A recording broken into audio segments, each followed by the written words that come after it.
Hi, boys and girls. Welcome to another read aloud of Charlie and the Chocolate Factory. Today we're going to listen to chapters 13 and 14. Chapter 13 is called The Big Day Arrives.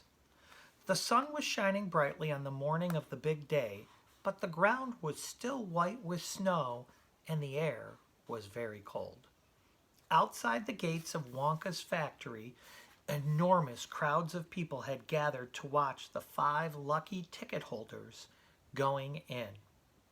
The excitement was tremendous. It was just past 10 o'clock. The crowds were pushing and shouting, and policemen with arms linked were trying to hold them back from the gates. Right beside the gates, in a small group that was carefully shielded from the crowds by the police, stood the 5 famous children, together with the grown-ups who had come with them. The tall, bony old figure of Grandpa Joe could be seen standing quietly among them, and beside him, holding tightly onto his hand, was little Charlie Bucket himself. All the children except Charlie had both their mothers and fathers with them, and it was a good thing that they had. Otherwise, the whole party might have gotten out of hand. They were so eager to get going that their parents were having to hold them back by force to prevent them from climbing over the gates. "Be patient," cried the fathers. "Be still. It's not time yet. It's not 10 o'clock." Behind him, Charlie Bucket could hear the shouts of the people in the crowd as they pushed and fought to get a glimpse of the famous children. "There's Violet Beauregard," he heard someone shouting. "That's her all right. I can remember her face from the newspapers." "And you know what?" someone else shouted back. "She's still chewing that dreadful old piece of gum she's had for 3 months. You look at her jaws. They're still working on it." "Who's the big fat boy?" "Oh, that's Augustus Goop." "So it is. Enormous, isn't he?" Here's a picture of all of the people. Let me see if I can tell you who everybody is. So, of course, this back here in the back is Charlie and his Grandpa Joe. Next to Charlie is, let me see here. It's hard to tell because we've got Violet and we've got Augustus is definitely here with his parents and stuff. This is Mike TV. And I'm trying to think who the other kids were. I can't remember off the top of my head. Wow. Oh, Veruca Salt. I think this is Veruca Salt here with her family. And I think this is Violet Beauregard with her family. Violet, and then Veruca's up in the front. That's how I think it goes. So, all right, let's keep going. "Fantastic. Who's the kid with a picture of the Lone Ranger stenciled on his windbreaker?" That's like a jacket. "That's Mike TV. He's the television fiend." "He must be crazy. Look at all those crazy pistols he's got hanging all over him." "The one I want to see is Veruca Salt," shouted another voice in the crowd. "She's the girl whose father bought up a 500,000 candy bars and then made the workers in his peanut factory unwrap every one of them until they found a golden ticket. He gives her anything she wants, absolutely anything. She only has to start screaming for it and she gets it. Dreadful, isn't it? Shocking, I call it." "Which do you think is her?" "Oh, that one over there on the left, the little girl in the silver mink coat." "Which one is Charlie Bucket?"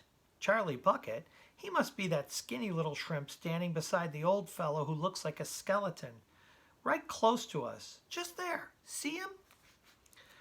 "Why hasn't he got a coat on in this cold weather?" "Don't ask me. Maybe he can't afford to buy one." "Jeepers, he must be freezing." Charlie, standing only a few paces away from the speaker, gave Grandpa Joe's hand a squeeze, and the old man looked down at Charlie and smiled. Somewhere in the distance, a church clock began striking 10. Dong, dong, dong. Very slowly, with a loud creaking of rusty hinges, the great iron gates of the factory began to swing open.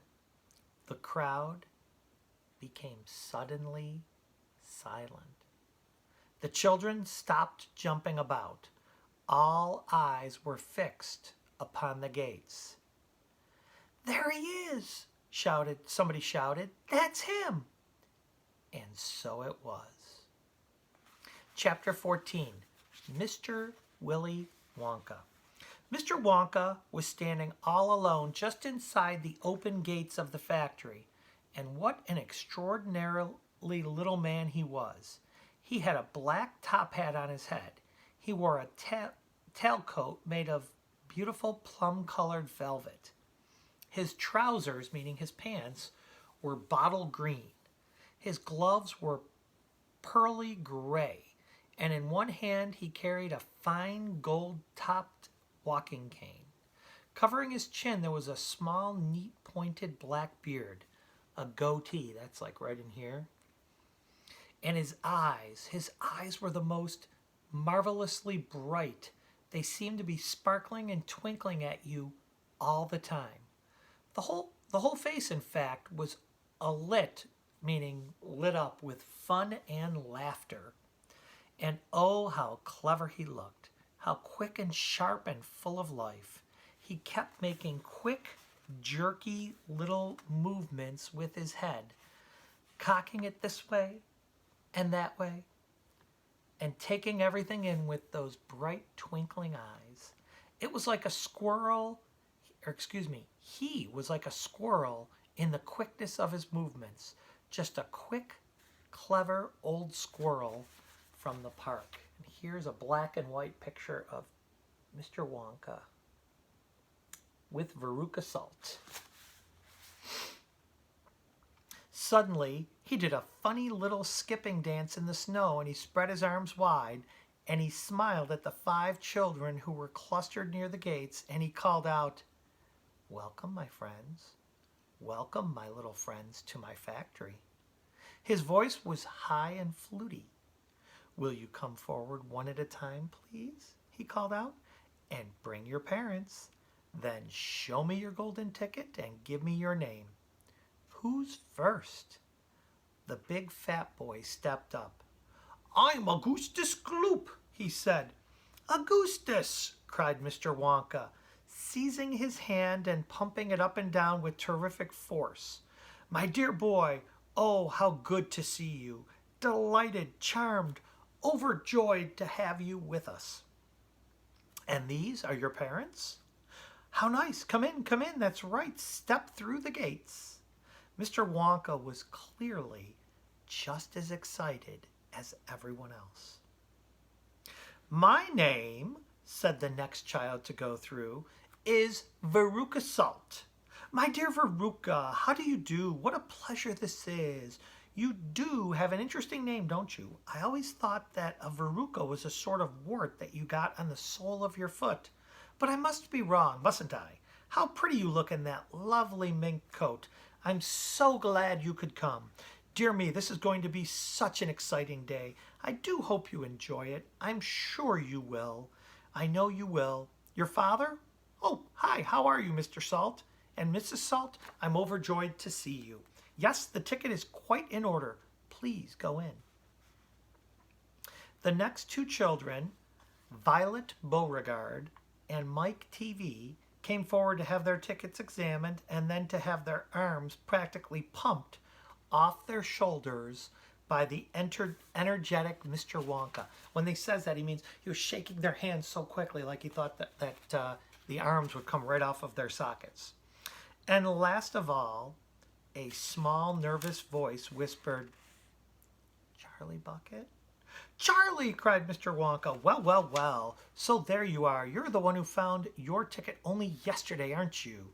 Yes, yes, I read all about it in this morning's papers. Just in time, my dear boy. I'm so glad, so happy for you. And this? Your grandfather? Delighted to meet you, sir. Overjoyed, enraptured, enchanted. All right, excellent. Is everybody in now? 5 children. Yes, good. Now, will you please follow me? Our tour is about to begin. Please do keep together. Please don't wander off by yourselves. I shouldn't like to lose any of you at this stage of the proceedings. Oh, dear me, no. Charlie glanced back over his shoulder and saw the great iron entrance gates slowly closing behind him. The crowds on the outside were still pushing and shouting. Charlie took a last look at them. Then, as the gates closed with a clang, all sight of the outside world disappeared. Here we are, cried Mr. Wonka, trotting along in front of the group. Through this big red door, please. That's right, it's nice and warm inside. I have to keep it warm inside the factory because of the workers. My workers are used to an extremely hot climate. They can't stand the cold. They'd perish if they went outdoors in this weather. They'd freeze to death. But who are those workers? Asked Augustus Gloop.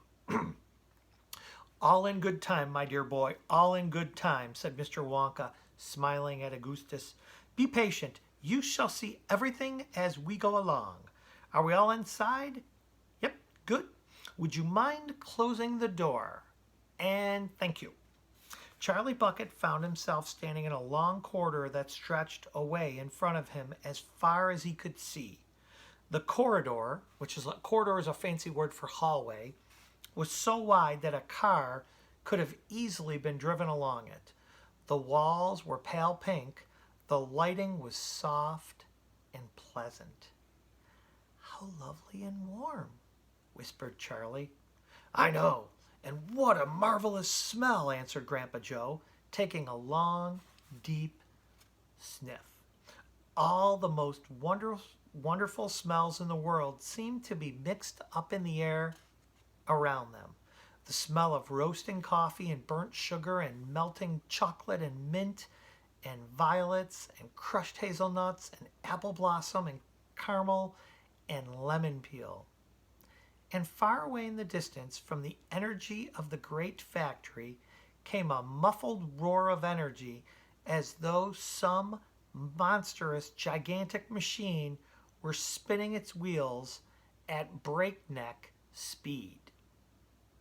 Now this, my dear children, said Mr. Wonka, raising his voice above the noise, this is the main corridor. Will you please hang your coats and hats on those pegs over there and then follow me? That's the way, good. Everyone ready? Okay, come on, then here we go. He trotted off rapidly down the corridor with the tails of his plum-colored velvet coat flapping behind him, and the visitors all hurried behind him. It was quite a large party of people, when you come to think of it. There were 9 grown-ups and 5 children, 14 in all. So you can imagine that there was a great deal of pushing and shoving as they hustled and bustled down the passage, trying to keep up with the swift little figure in front of them. Come on, cried Mr. Wonka. Get a move on, please. You'll never get around today if you dawdle like this. Soon he turned right off the main corridor into another, slightly narrower passage. Then he turned left, then left again, then right, then left, then right, and then left. The place was a gigantic rabbit warren with passages leading this way and that way in every direction. Please don't let go of my hand, Charlie, whispered Grandpa Joe. Notice how all these passages are sloped downwards, called Mr. Wonka. We are now going underground. All of the important rooms in my factory are deep down below the surface. Why is that? Someone asked. There wouldn't be nearly enough space for them up on top, answered Mr. Wonka. These rooms we are going to, you see, are enormous. They're larger than football fields. No building in the world would be big enough to house them. But down here, under the ground, I've got all the space I want. There's no limit so long as I hollow it out. Mr. Wonka turned right, then he turned left, then he turned right again. The passages were sloping steeper and steeper downhill now. Then suddenly Mr. Wonka stopped. In front of him there was a shiny metal door. The party rounded so they could all see it, so they kind of formed like a U shape or a moon shape, half moon. On the door, in large letters, it said, "The Chocolate Room." I hope you enjoyed chapters 13 and 14. Tomorrow we'll be reading chapter 15, which is called The Chocolate Room, and chapter 16, which is called The Oompa Loompas. Have a great day, boys and girls. Bye.